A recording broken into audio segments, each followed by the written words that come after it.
Everyone. So just to give you a little bit of background information, since we are having a lot of those snow days, I just don't want us to get us too far behind. So on Friday, I am going to make you watch this PowerPoint. You're welcome. And that way we won't be too far behind. When you guys come back on, I'll see you again on Wednesday of next week. We're going to be talking about China and Japan and wrapping up our imperialism unit. And then we're going to be having that Socratic seminar that next class. So that way we kind of stay a little bit on track, but you guys have to do a little bit more work at home. Now, what I'm going to be asking you to do here, listen through the PowerPoint, kind of treat it like a normal lecture, take notes if that's what you like to do, okay? And then I'm going to be posting a Google form with just a couple questions from the lecture just to kind of double check, make sure you guys do watch this and do get the information that I need you guys to get, okay? I am doing this from the comfort of my own home here. So this is the snow day that we had on Wednesday here. This is when I'm doing this. So hopefully you guys enjoy it. I'm going to try and spice it up a little bit. This is the first time that I am doing this type of recording, so we'll see how it goes. All right, so Mughal India is our topic for this one. And we have talked about Mughal India before in our regional civilizations unit all the way back in unit 2 there. And if we remember Mughal India, remember it's basically modern day India and what is today Pakistan as well. The Mughal rulers, if you remember right, are Islamic. They're going to come in, they practice the Islamic religion, but they're going to be tolerant of the majority Hindus in that area. We do see quite a bit of interaction between those two cultures, the Islamic culture and the Hindu culture as well, during this time period under the Mughal rule. We talked about that Taj Mahal there. Taj Mahal, remember, is kind of your perfect example of Mughal architecture, being, again, that synthesis there of those two cultures there. Acculturation is something that we would talk about there as far as merging of those two cultures. This is Shah Jahan. Remember, the rulers of the Mughal Empire are called Shahs. Okay, and this is going to come up here when we do talk about imperialism and those Europeans coming in and taking over India as well. Remember, it's the Mughal rulers that are there, and then we're going to have these European powers come over, kind of play the Mughal rulers off of each other, and thus kind of take over this area here in what is today India. All right, so when we're talking about India here, we got to remember, as far as European interaction, we have Vasco da Gama. Remember that Portuguese explorer, he's going to come around the southern tip of Africa over into India. So the Portuguese are really going to be our first Europeans that are going to come in, set up trading posts in India there, and have some sort of control there, again, when we're talking about trade. So we have the Portuguese in first. Later on, we are going to have the Dutch come in, okay, and the Dutch are then going to be replaced by the British. Now, when we talk about the British, we're actually talking about these guys, the British East India Company, okay? Now, the British East India Company, they're a multicultural organization there. They're an international organization. They're a company, okay? They're business. Their business is to come in and originally, they're going to trade in spices. That's going to be their big item that they're looking for. Eventually, is going to be tea, cotton, and opium are going to be our big products that the British East India Company wants from India. Now, the British East India Company, definitely supported by the British government, but isn't quite direct control by the British government yet. The British East India Company, they're a company with an army. Just kind of let that sink in for a little bit. What if Walmart has an army? That's kind of what we're talking about here. So they're going to come in. They get support from different local princes, and at this time, the Mughal Empire, we kind of had different regional princes that definitely competed with each other, and this British East India Company is able to kind of play those tensions off to their advantage. So they're going to come in, kind of give certain princes different advantages, different selling rights and things like that, so they can kind of play off of that, and eventually they're going to be able to take over almost all of the trade in that area. And when you control trade, you control a lot of decision-making power. So that's really how we're going to have this company come in and take over India here. And on top of that, they do have an army. So when things don't go the way they want, they have that army to back them up. Not only are they coming in to get items that they're then going to ship back to England to make into products, we're also going to then ship those manufactured products back over to India and sell them to 300 million new customers there. So again, it's going to open up markets as well. If we think back to the motivations of imperialism here, that economic motivation there kind of tied up with industrialization, very big motivation, very, very present in India.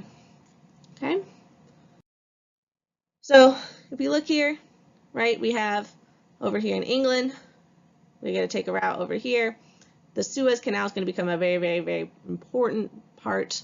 We're going to talk about that in a little bit, where we're going to have a shortcut almost so that England can get to India faster.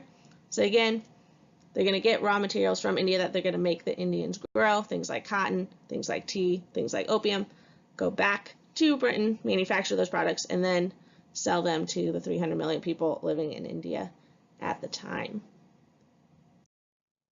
So, what are some results of this British rule? And again, we're still talking, at this point, we're still talking control by the British East India Company with support of the British government. Big change here is going to be cash crops.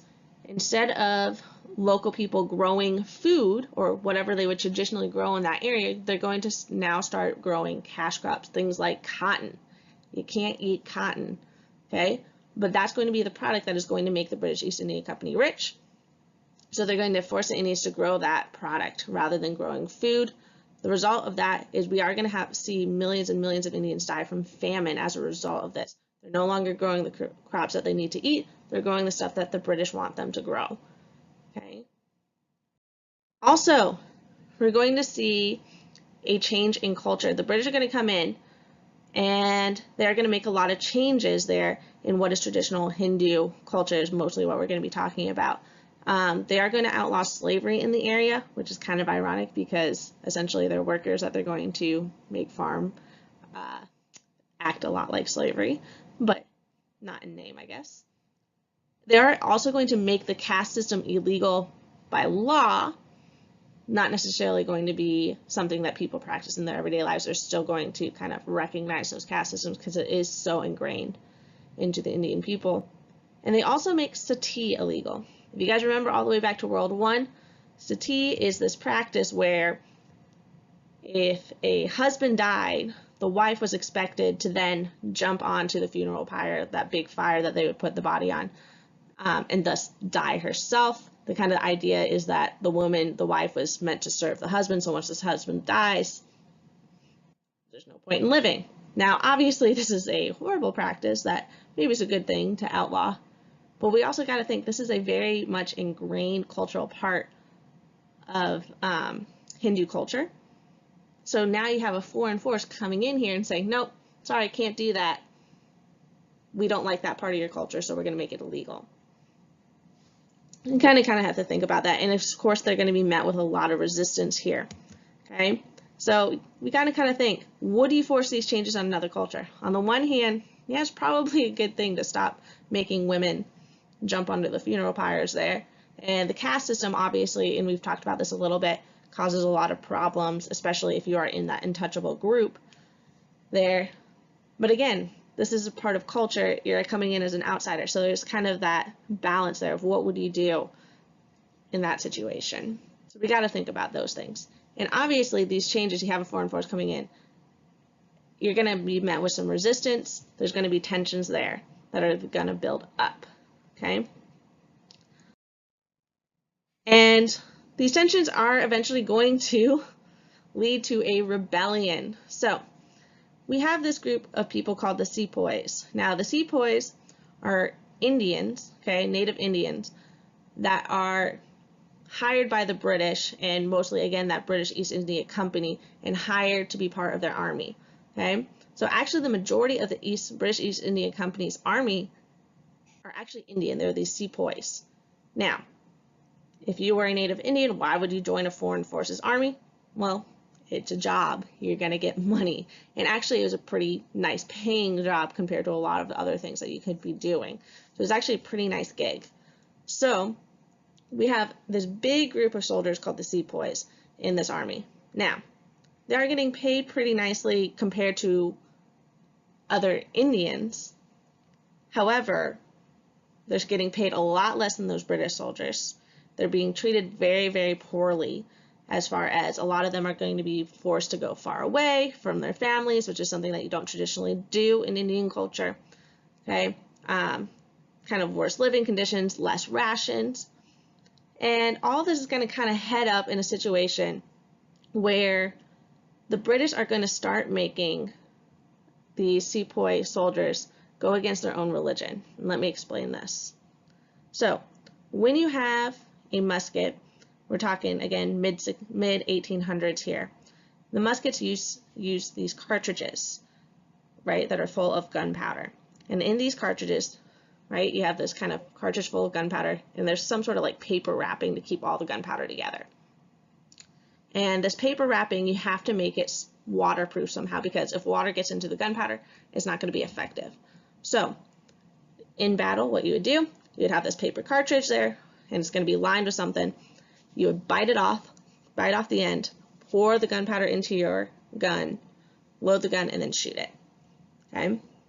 Well, there's a rumor going around that the British are starting to line those cartridges to make them waterproof with cow fat and pig fat. Now think about that for a second. Majority of people in India are Hindu, and if you are Hindu, in traditional Hindu culture, cows are sacred. You can't be eating cows. You have to rip off that cartridge with your mouth. So thus, by coating these cartridges with cow fat, they're making the Hindu people go against their religion because they're consuming cows, which are sacred in their religion. They also use pig fat, which if you weren't Hindu, you were Muslim. And in Islamic culture, in the Islamic religion, you can't eat pigs, you can't eat pork. So in both cases, the British are thus making these soldiers go against their religion. And the sepoys brought this up to the British and said, hey, you can't be making us do this, or you're making us go against our religion. We can't be doing this. Can we coat it with something else? And the British said, no. This is how we do things. Go back, go in line, stop doing this, stop complaining. This is kind of the last straw that breaks the camel's back, and we're going to have a full-on rebellion called the Sepoy Rebellion. This is a major force. These sepoy soldiers are going to turn against their British officers. They're going to start going into British-held areas where there's lots of British people living there, their merchants and their families and things. Go in and attack these areas. We do have a lot of death. We have a lot of violence. It is a very violent uprising here in India. Okay, so again, the sepoys are going to revolt because of religious anger there. Again, those cartridges being lined with cow and pig fat. As a result, the British are going to win. The British government comes in, and again, remember that we're talking British East India Company here. The British Army, the British government are going to come in, send in their army to put down this rebellion, and puts it down very, very brutally. And after this situation, the British are going to come in and have direct control of India. It's no longer going to be that British East India Company. It's going to be the direct rule by the British government after the Sepoy Rebellion. You take a look up here at this picture. You can see these are cannons. These guys are sepoys. They're strapped to cannons there. You can imagine what happens next. Again, the British are going to come in, put down this rebellion very brutally to send a message, and then take direct control of India. All right. We do have resistance, not after the Sepoy Rebellion. We're not really going to see as much violent uprisings anymore in India, but we do see political parties form in India, especially this Indian National Congress. You might see this abbreviated as INC, okay, but Indian National Congress. This is a political party, and their platform is independence for India. Okay, they want independent India. They want to get rid of British rule, and they very much promote nonviolent change. You guys know who this is? This is Gandhi, Mahatma Gandhi. We're going to talk a lot about him in a few units down the road when we talk about the independence movement in India. Okay, if you think of Gandhi, very peaceful guy, very peaceful movements, he's going to become the president of the INC and really gain a lot of force and a lot of support here for Indian independence in the 1920s, 30s, and 40s. Okay.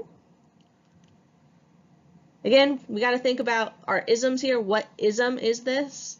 That ism is nationalism. This is, again, Indian people feeling that they are being ruled by and controlled by a foreign force.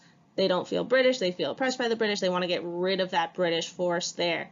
Nationalism, again, is going to fuel these movements and change in India. We're going to talk a lot about later on. All right, so Egypt. We're going to talk just a little bit about Egypt. Egypt, for a long time, was part of the Ottoman Empire. Okay, and that Ottoman Empire, we have Turkish rulers, and the Turkish and the Egyptian people, even though both Islamic people in the Middle East, are very different culturally.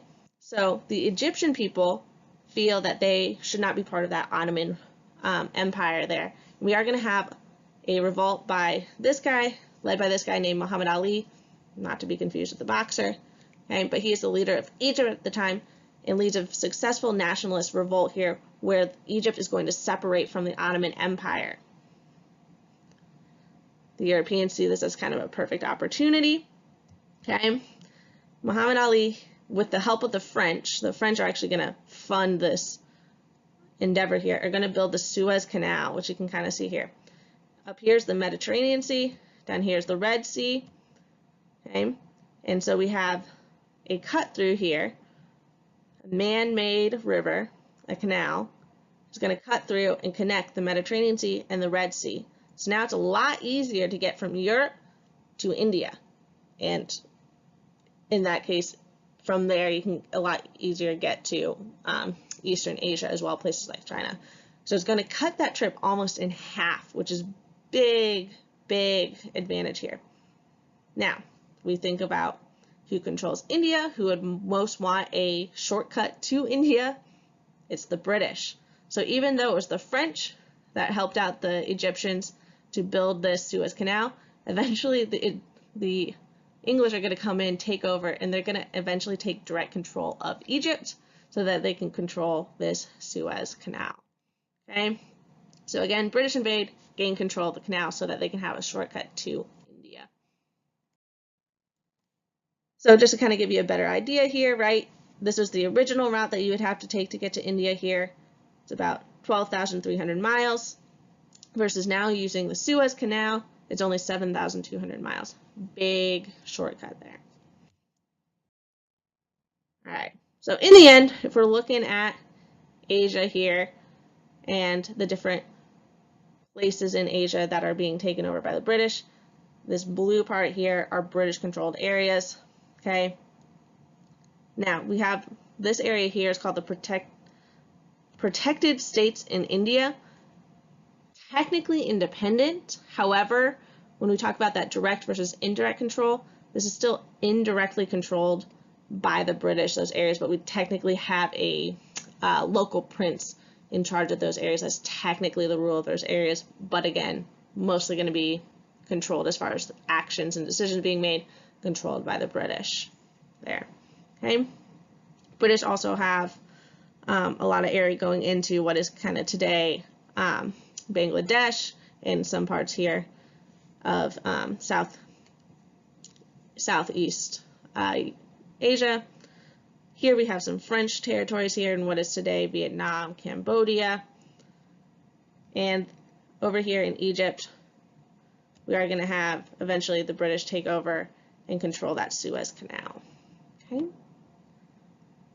All right. So next class, we are going to talk about what's going on over here in China and Japan. Some interesting stories. That's what we're going to talk about next class when I see you.